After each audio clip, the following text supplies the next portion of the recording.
everybody, and welcome to today's review.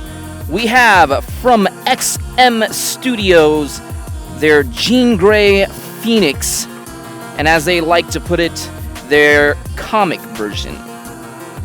And just to get it out of the way, for those of you that are not familiar with XM Studios, they are based out in Asia and have very limited distribution rights, which they have none of in North America.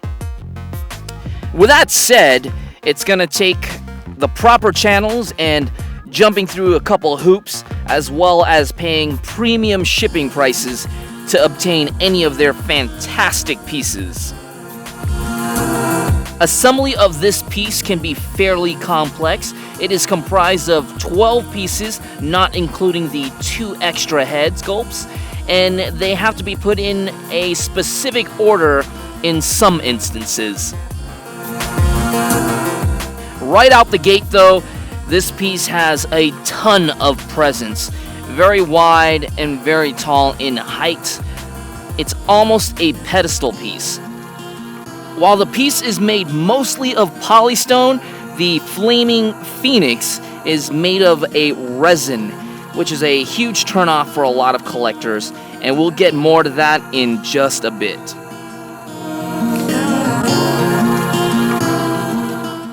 The colors that are used for this piece are absolutely perfect.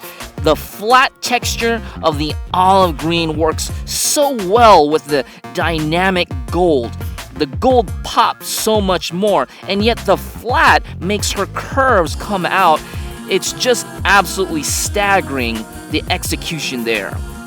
And as far as memory recalls in the books and even the animated series, this is just the ideal color tones that I see in Jean Grey, and they did a great job recreating it. The darker greens that they use to highlight the shadows as well as accentuate her muscles and the crumple zones of her outfit really bring a lot into detail. And with Stan Lau having a lot to do with this project, it just does a great service to his work. I'm personally a big fan of small details like outfit seams, and XM covered all their bases here.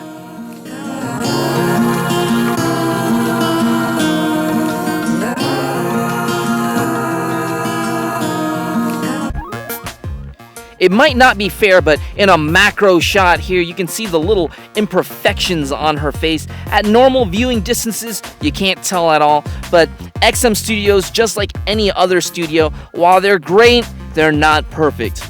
Right here, I love whether you see the black, you can see and discern a black leathery texture around the Phoenix logo.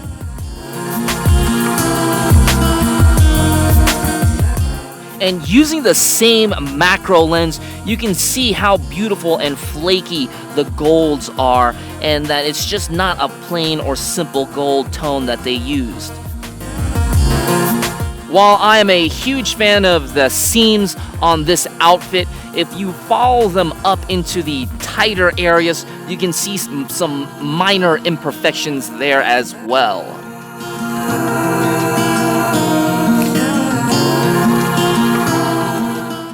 The pose for this statue is also fantastic. Very dynamic, almost flight-like. I've got mixed feelings about the base. I think overall it was done well in execution. I just don't think it goes well with the Jean Grey Phoenix character. The Phoenix, as you may know, is an intergalactic super being, and she would rip a sentinel into just like a rag doll, like it's just a worm or an ant under a boot.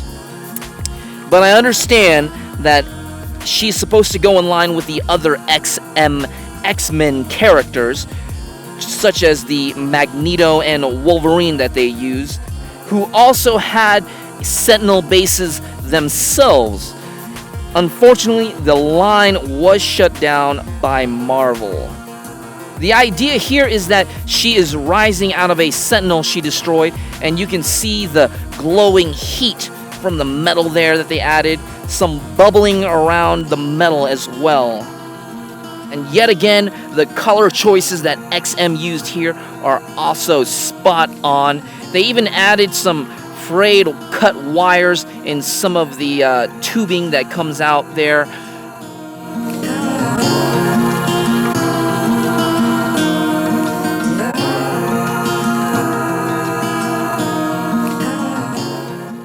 The piece comes with 2 other head sculpts, and while this one that we've been looking at is facing forward, the other 2 look towards her left. So the orientation of how you may want to display the statue may be mixed up just a little bit. This head sculpt here harkens to the animated series a little bit, in my opinion. She's got a slight angered look to her, as well as a more mature look to her face. One of the pluses about this face looking off to her left is that if you orient her directly towards you, you'll see more of the phoenix in view.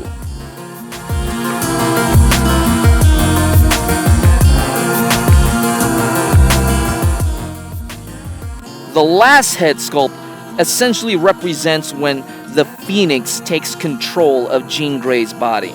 Not necessarily when the phoenix goes dark, but just when it's talking and is in control.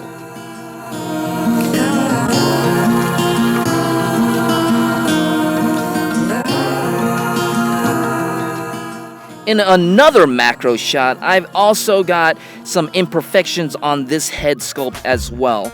And yet again, at normal viewing distances, you can't see anything.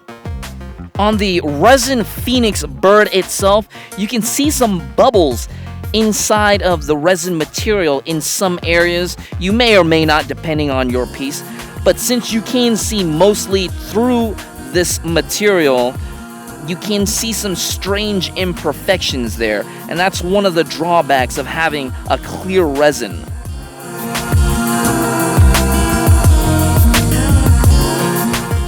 There are some good things about it though, such as when you attach all the pieces together, you can't see the seams where the pieces conjoin. It's almost invisible and it looks like it's one entire piece.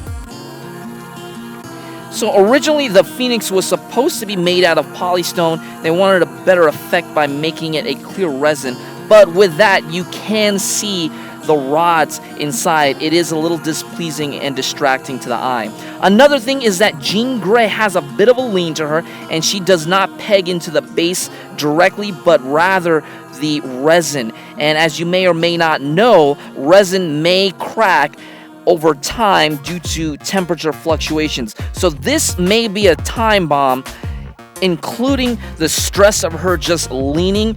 The durability of this can be questioned.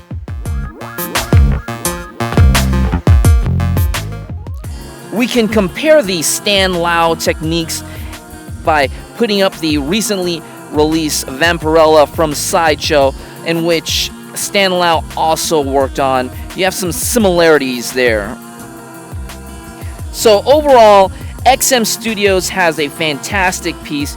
The great pose, the great execution in color tones, just the finish is very well done. Very dynamic, has a ton of presence. But what are the negatives? Well, it comes with 3 head sculpts and all 3 of them are not very good. XM Studios has improved their head sculpts over time, but in my opinion, they got some more to go. My biggest qualm though is actually of the Phoenix resin itself. You have Jean Grey leaning towards one side, and the long-term effects and durability of the resin are still unknown. Overall, it's an absolutely astonishing piece. It makes any collection look vivid and more dynamic. It's only the problem of the Phoenix resin itself, which we will see if it'll stand the test of time. So what do you guys think about this piece? Is there any information on resin that you guys have that might ease my mind, or anything to stress me out more? Should I get rid of this piece now before it explodes in my face? or I find her just in pieces on the floor. Let me know in the comments below. Once again, guys, you can help me out a ton by rating this video. If you liked it and I did a good job, hit that thumbs up button. And if it sucked and I did a crappy job, hit that thumbs down button. Things like that help me out a lot because YouTube gathers information and it just tries to see who it should suggest it to watch this video and just spread it out more. And if you guys want more content in the future, lock it down right here. Hit that subscribe button, and I hope to see everyone again soon.